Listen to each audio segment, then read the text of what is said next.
What's up, guys, and welcome to video 2.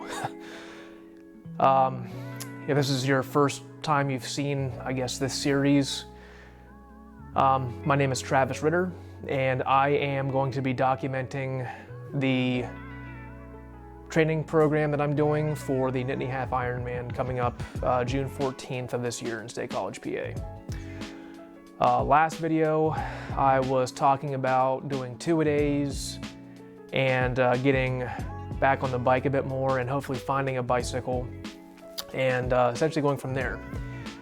And right out of the gate, I am going to tell you that the 2-a-days have not happened yet.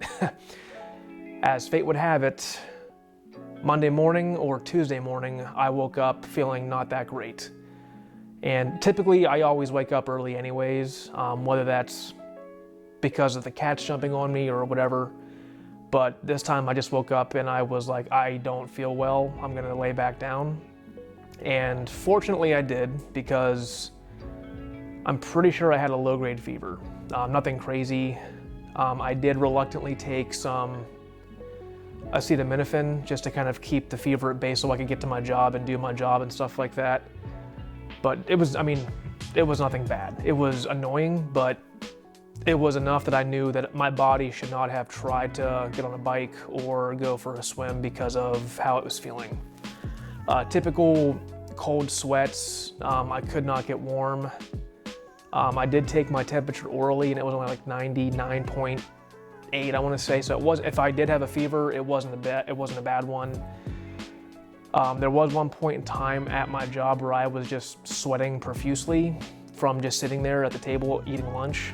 And I'm pretty sure if I had a fever, it broke then. But I don't know. So, but essentially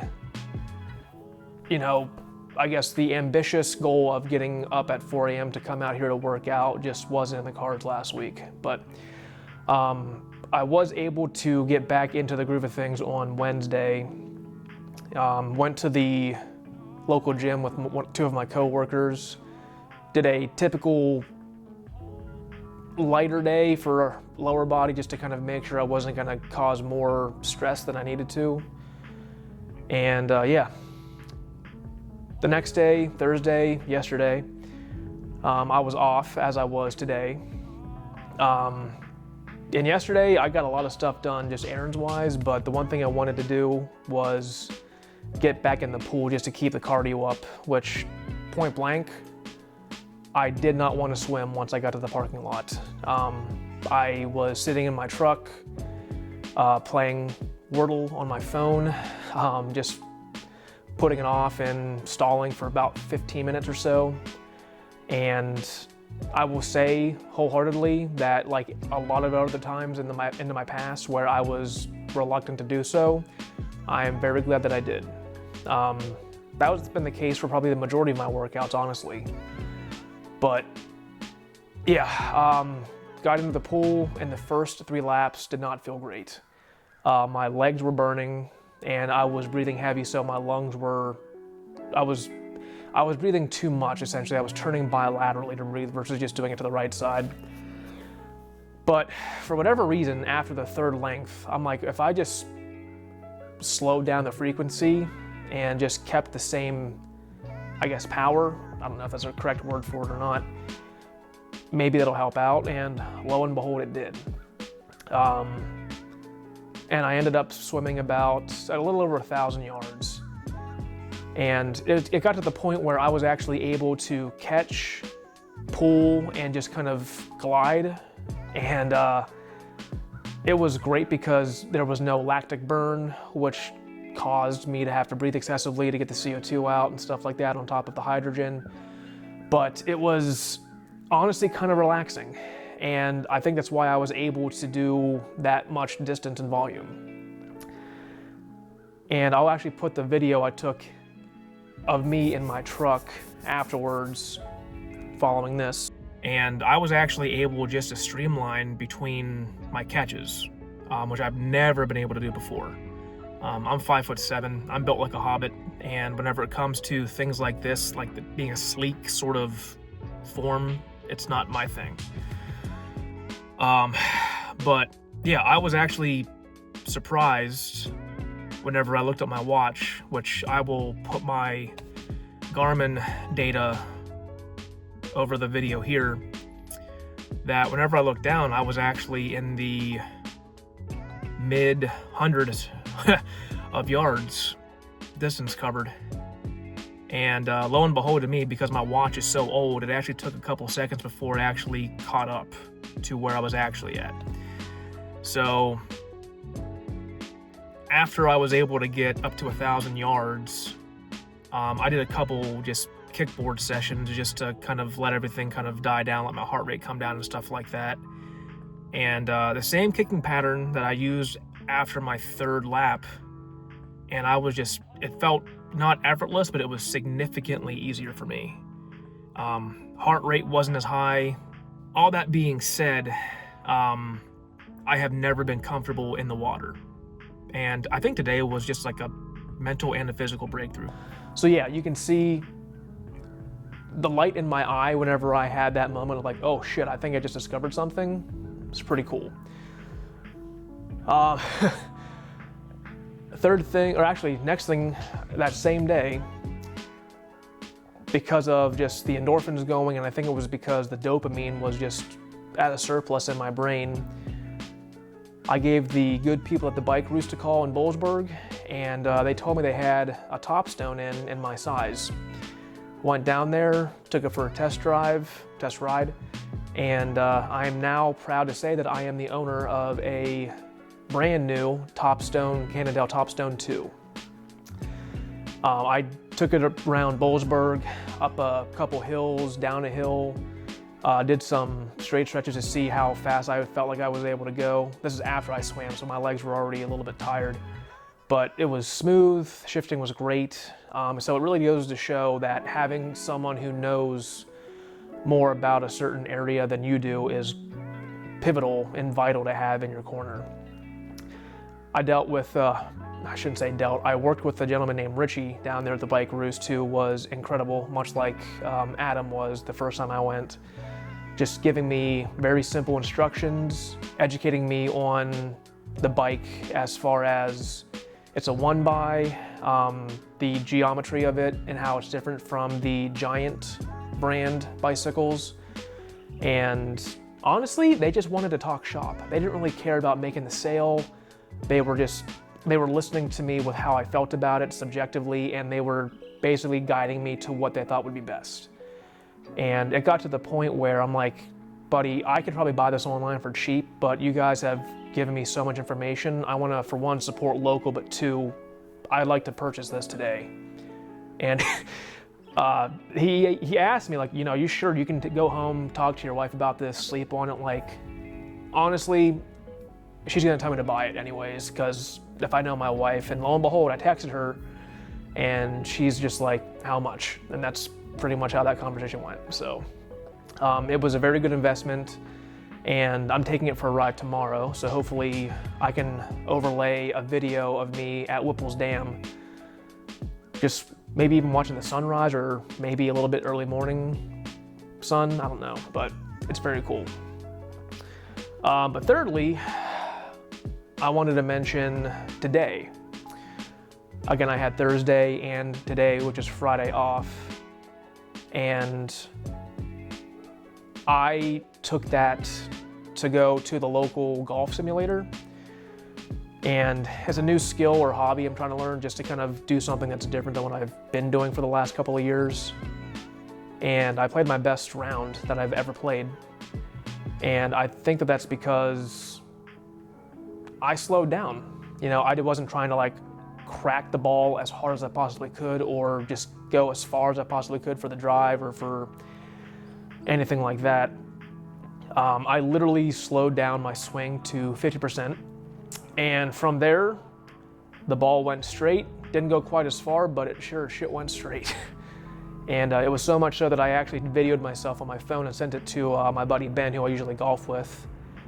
And he was happy for me, to say the least. So, but the reason why I mentioned those three separate things in that order was essentially what I've learned from experience today, actually. And it's actually something I used to teach my younger athletes whenever I was doing sprint work with them for their baseball showcases or their combines or their pro days. And that is to slow down if you want to go faster. Which, honestly, you're talking to like a high school junior or someone along that age line, and they, in one ear, out the other one. But it kind of popped back up in my head today because I had a job in the past where one of the mantras was slow is smooth, smooth is fast. And it kind of ties in the same way if you think about it. At least that's my interpretation of it. Had I not had a fever and had to slow down, I did great at my job that day despite being sick. I never would have had to make myself go into the pool as heavily as I did, which, again, slowing down to go faster. I went further with more ease. And then on the golf swing, again, it's a metaphor, but you get the idea. So I'm not going to be that guy that says that I got sick out of fate or anything like that, but I think it was a good sign this week that I was having to take a step back to let my body heal and stuff like that. Just because there's been times where I'm on the bike or if I'm out running or in the pool that my heart rate just spikes.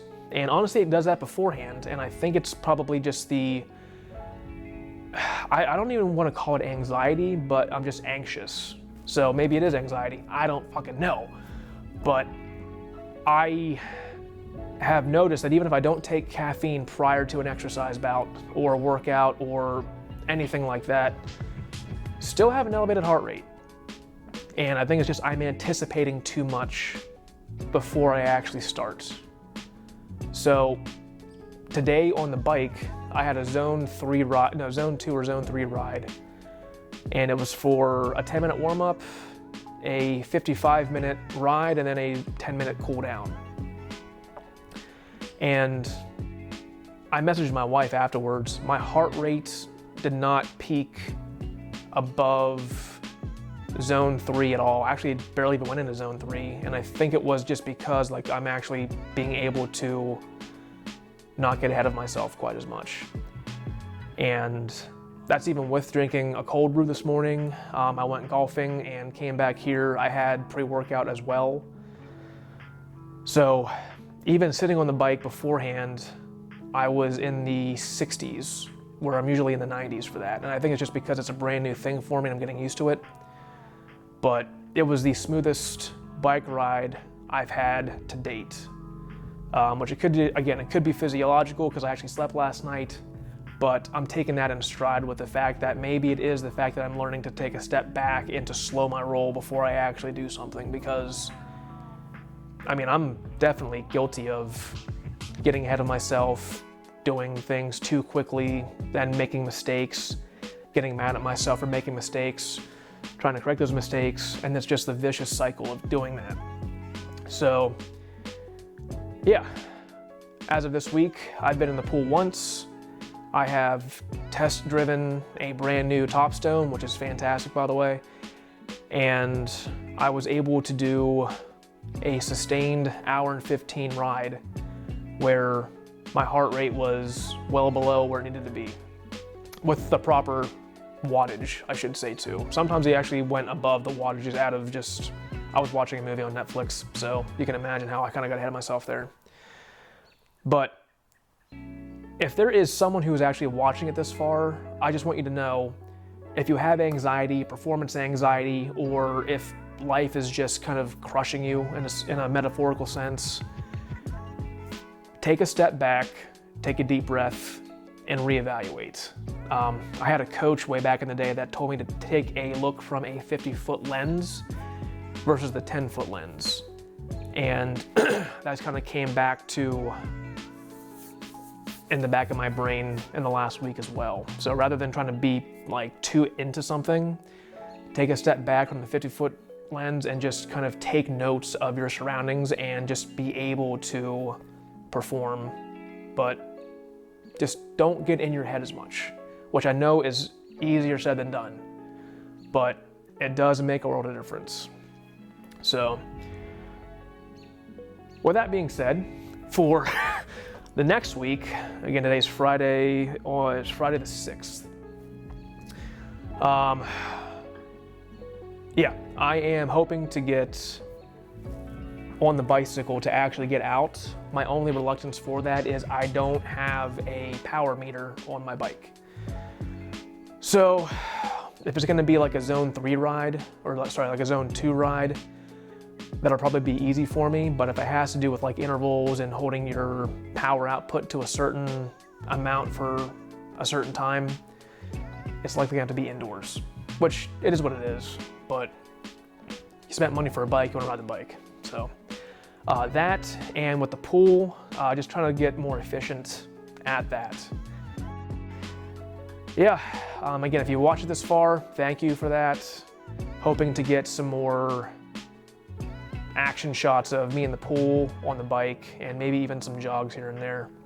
So thank you guys again for your support, and have a great day.